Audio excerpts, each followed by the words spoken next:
വിജയും സംഗീതയും വേർപിരിയുന്നില്ല എന്നും വിജയുടെ അമ്മ ശോഭ ഇടപെട്ട് ഇരുവർക്കുമിടയിലെ പ്രശ്നം പരിഹരിച്ചു എന്നുമുള്ള വാർത്തകൾ നേരത്തെ തന്നെ പുറത്തു വന്നിരുന്നു. എന്നാൽ അതിന് ഔദ്യോഗിക സ്ഥിരീകരണം ഒന്നും ഉണ്ടായിരുന്നില്ല. അതിനിടയിലാണ് രണ്ടാം തവണയും കോടതി വിളിപ്പിച്ചത്. അന്ന് ഇരുവരും കോടതിയിൽ എത്താതായതോടെ തന്നെ വേർപിരിയുന്നില്ല എന്ന വാദം ശക്തമായിരുന്നു. പക്ഷേ കേസ് 7-ാം തീയതിയിലേക്ക് നീളുകയും കോടതി നടപടികൾ മുന്നോട്ടു പോവുകയും ചെയ്തതോടെ വേർപിരിയുമെന്ന അനുമാനത്തിലേക്കാണ് ആരാധകരും എല്ലാവരും തമിഴ്നാട് മൊത്തം എത്തിയത്. തമിഴ്നാട് അസംബ്ലി നടക്കുന്ന പശ്ചാത്തലത്തിൽ വാദം കേൾക്കുന്നത് നീട്ടിവെക്കണമെന്ന് തമിഴ്നാട് മുഖ്യമന്ത്രി കൂടിയായ വിജയ് ആവശ്യപ്പെട്ടിരുന്നു. അത് സാധ്യമല്ല എന്ന് കോടതിയും അറിയിച്ചു. വീഡിയോ കോൺഫറൻസിലൂടെ സംഗീതയും വിജയും പങ്കെടുക്കുമെന്നായിരുന്നു നേരത്തെ നൽകിയ വിവരം. അപ്രകാരം ഉച്ചയ്ക്ക് ശേഷം വാദം കേൾക്കുമെന്ന് കോടതി അറിയിച്ചു. അതിന് പിന്നാലെയാണ് എല്ലാവരെയും അതിശയിപ്പിച്ചുകൊണ്ട് സംഗീത കേസിൽ നിന്ന് പിന്മാറുകയും വേർപിരിയുന്നില്ല എന്ന് കോടതിയെ അറിയിച്ചത്.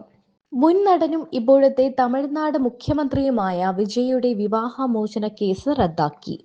കേസ് പിൻവലിക്കുന്നതായി ഭാര്യ സംഗീത സ്വർണലിംഗം കോടതിയെ അറിയിച്ചിരിക്കുകയാണ്. 15 മിനിറ്റോളം വീഡിയോ കോൺഫറൻസിലൂടെ കോടതിയുമായി സംസാരിച്ചതിന് ശേഷമാണ് സംഗീതയുടെ ഈ നടപടി.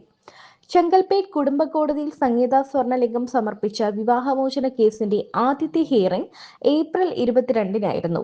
ഇലക്ഷന്റെ പശ്ചാത്തലത്തിൽ അന്ന് വാദം കേൾക്കുന്നത് നീട്ടിവച്ചു. പിന്നീട് ജൂൺ 15-ന് വീണ്ടും കേസിന്റെ വാദം വന്നപ്പോൾ രണ്ടുപേരും ഹാജരായില്ല. അതിനെ തുടർന്നാണ് ഓഗസ്റ്റ് 7-ാം തീയതിയിലേക്ക് കേസിന്റെ വാദം നീട്ടിവച്ചത്. എന്നാൽ 15 മിനിറ്റോളം വീഡിയോ കോളിലൂടെ കോടതി നടപടികളിൽ പങ്കുചേർന്ന സംഗീത കേസ് പിൻവലിക്കുകയായിരുന്നു. കുടുംബാംഗങ്ങൾ ഇടപെട്ടാണ് ഇരുവരെയും വീണ്ടും ഒന്നിപ്പിച്ചതെന്നാണ് പുറത്തുവരുന്ന സ്ഥിരീകരിക്കാത്ത റിപ്പോർട്ടുകൾ.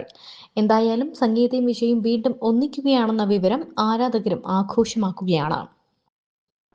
വിജയുടെ അമ്മ ശോഭ ചന്ദ്രശേഖർ ഉൾപ്പെടെയുള്ള കുടുംബാംഗങ്ങൾ പ്രശ്നങ്ങൾ പറഞ്ഞു തീർത്ത് ഇരുവരെയും അനുരഞ്ജിപ്പിച്ചതായിട്ടാണ് വിവരം. ലണ്ടനിലായിരുന്ന സംഗീത ഇതിനകം ചെന്നൈയിലേക്ക് മടങ്ങിയെന്നും ഇരുവരും ഒരുമിച്ച് സമയം ചിലവഴിക്കുന്നതായും റിപ്പോർട്ടുകളുണ്ട്. എന്നാൽ ഇക്കാര്യം വിജയോ സംഗീതയോ കുടുംബാംഗങ്ങളോ ഔദ്യോഗികമായി സ്ഥിരീകരിച്ചിട്ടില്ല. ജൂൺ 22-ന് വിജയുടെ ജന്മദിനത്തിൽ ഔദ്യോഗിക പ്രഖ്യാപനം ഉണ്ടായേക്കുമെന്നുള്ള ഊഹാപോഹങ്ങളും ശക്തമാണ്. മുൻപ് അച്ഛനുമായുള്ള വിജയുടെ പിണക്കത്തിലും അമ്മ ശോഭ ഇടപെട്ടാണ് ഒത്തുതീർപ്പാക്കിയത്. ഇതുതന്നെയാണ് ഇത്തവണയും ആരാധകർക്ക് പ്രതീക്ഷ നൽകുന്നത്. അതേസമയം സംഗീത സമർപ്പിച്ച വിവാഹമോചന ഹർജിയിലെ നടപടികളും പുരോഗമിക്കുകയാണ്. കഴിഞ്ഞ കുറച്ചു വർഷങ്ങളായി വിജയും സംഗീതയും വേർപിരിഞ്ഞാണ് താമസിക്കുന്നത്. ഒരു നടിയുമായി വിജയ്ക്ക് ബന്ധമുണ്ടെന്ന് ആരോപിച്ചായിരുന്നു 6 വർഷത്തെ ദാമ്പത്യം അവസാനിപ്പിക്കാൻ ഫെബ്രുവരിയിൽ സംഗീത കോടതിയിൽ വിവാഹമോചന ഹർജി നൽകിയത്. ചെങ്കൽപ്പെട്ട് ഫാമിലി കോടതിയിലാണ് വിവാഹമോചന ഹർജി.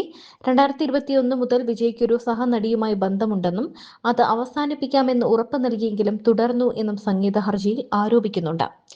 നേരത്തെ വിജയുടെ മുഖ്യമന്ത്രിയായുള്ള സത്യപ്രതിജ്ഞാ ചടങ്ങിലും ഭാര്യ സംഗീതയും മക്കളും പങ്കെടുത്തിരുന്നില്ല.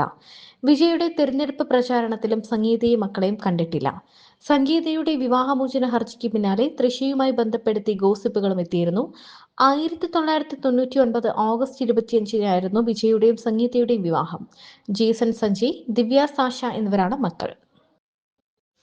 വിവാഹമോചന ഹർജി കൊടുത്തു കഴിഞ്ഞ ദിവസങ്ങൾക്ക് ശേഷം മറ്റൊരു ഹർജിയും കൂടി സംഗീത സമർപ്പിച്ചിരുന്നു. വിവാഹമോചന കേസിൽ അന്തിമ തീരുമാനമുണ്ടാകുന്നതുവരെ നിലവിൽ താമസിക്കുന്ന വൈവാഹിക ഭവനത്തിൽ തുടരാൻ അനുവദിക്കണമെന്നതായിരുന്നു പുതിയ ആവശ്യം. സംഗീതയ്ക്കും മക്കൾക്കും 250 കോടി രൂപ നഷ്ടപരിഹാരം കൊടുത്ത് കേസ് ഒത്തുതീർപ്പാക്കാൻ വിജയ് ശ്രമിക്കുകയാണെന്നും വാർത്തകൾ വന്നിരുന്നു. ഇരു കക്ഷികളും പരസ്പര ധാരണയിലെത്തിയാൽ വിവാഹമോചന ഹർജി സംഗീത പിൻവലിക്കുമെന്നും റിപ്പോർട്ടുകൾ ഉണ്ടായിരുന്നു. കോടതി കേസ് പരിഗണിക്കുന്നത് ജൂൺ 15-ലേക്ക് മാറ്റിവെക്കുകയും ചെയ്തിരുന്നു. വീഡിയോ കോൺഫറൻസിലൂടെ ഇരുവരും കോടതിയിൽ ഹാജരാകുമെന്നാണ് അറിയുന്നത്. എന്നാൽ അങ്ങനെയിരിക്കെയാണ് ഇക്കാര്യത്തിൽ പുതിയൊരു പുരോഗതി ഉണ്ടായത്. വിജയും വീണ്ടും സംഗീതയും ഒന്നിച്ചു എന്ന് പറയുന്നുണ്ട്. തമിഴ് മാധ്യമങ്ങളിലാണ് ഈ വാർത്ത ആദ്യം പ്രത്യക്ഷപ്പെട്ടത്. പിന്നാലെ ദളപതിയുടെ ആരാധകർ ഇത് ഏറ്റെടുത്തു. വിജയണ്ണനും സംഗീത ചേച്ചിയും പ്രശ്നം പരിഹരിച്ചു. ജൂൺ 22-ന് കാണാമെന്നാണ് ആരാധകർ പലരും സോഷ്യൽ മീഡിയയിൽ കുറിക്കുന്നത്. കുടുംബാംഗങ്ങൾ ഇടപെട്ടാണ് ഇവരുടെ ഈ പ്രശ്നങ്ങളെല്ലാം പരിഹരിച്ചത്. സംഗീതയും വിജയും ഇപ്പോൾ ഒന്നിച്ചാണ് എന്നാണ് പറയുന്നത്. എന്നാൽ ഇത് എത്രത്തോളം സത്യമാണ് എന്ന് നമുക്ക് അറിയില്ല. കുടുംബാംഗങ്ങൾ ഇതുവരെയും ഇക്കാര്യങ്ങളൊന്നും തന്നെ സ്ഥിരീകരിച്ചിട്ടില്ല.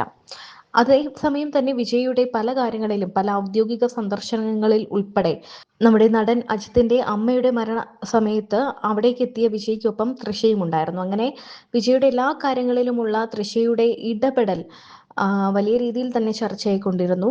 ഈ ഒരു ബന്ധം കാരണമാണ് സംഗീത പോയത് എന്നും പറയപ്പെടുന്നുണ്ടായിരുന്നു. എന്താണ് ഇതിന്റെ വസ്തുതയെന്ന് നമുക്ക് മുന്നോട്ട് പോകുമ്പോൾ അറിയാം.